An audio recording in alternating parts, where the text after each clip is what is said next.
महाभारत युद्ध शुरू होने से पहले राजा युधिष्ठिर ने कुरुक्षेत्र के मैदान में हजारों खेमे खड़े करवाए। वहां इतनी सेना इकट्ठी हो गई थी कि कुरुक्षेत्र के सिवा सारी पृथ्वी सूनी लगती थी। केवल बालक और वृद्ध ही बच गए थे। तरुण पुरुष और घोड़ों का नाम नहीं था तथा रथ और हाथी भी कहीं नहीं बचे थे। पृथ्वी के सब देशों से कुरुक्षेत्र में सेना आई थी। सभी वर्णों के लोग वहां पर एकत्रित हुए थे। सबने अनेकों योजन के मंडल में घेरा डाल रखा था। उनके घेरे में देश, नदी, पर्वत और वन भी थे। राजा युधिष्ठिर ने सबके भोजन पान का उत्तम प्रबंध किया था।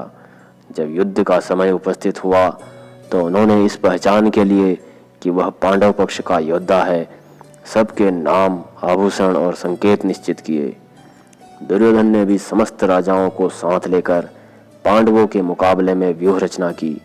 युद्ध का अभिनंदन करने वाले पांचाल देशीय वीर दुर्योधन को देखकर हर्ष से भर गए और बड़े बड़े शंख तथा रणभेरियां बजाने लगे। तदनंतर एक ही रथ पर बैठे हुए भगवान श्री कृष्ण और अर्जुन ने भी अपने अपने दिव्य शंख बजाए। उन 5 जन्य और देवदत्त नामक शंखों की भयंकर आवाज को सुनकर कौरव योद्धाओं के मल मूत्र निकल पड़े। इसके बाद कौरव, पांडव और सोमवंशी वीरों ने मिलकर युद्ध के कुछ नियम बनाए और उन युद्ध संबंधी धार्मिक नियमों का पालन सबके लिए अनिवार्य कर दिया। वह नियम इस प्रकार थे। प्रतिदिन युद्ध समाप्त होने पर हम लोग पहले की ही भांति आपस में प्रेम पूर्ण व्यवहार करें। कोई किसी के साथ छल कपट न करे।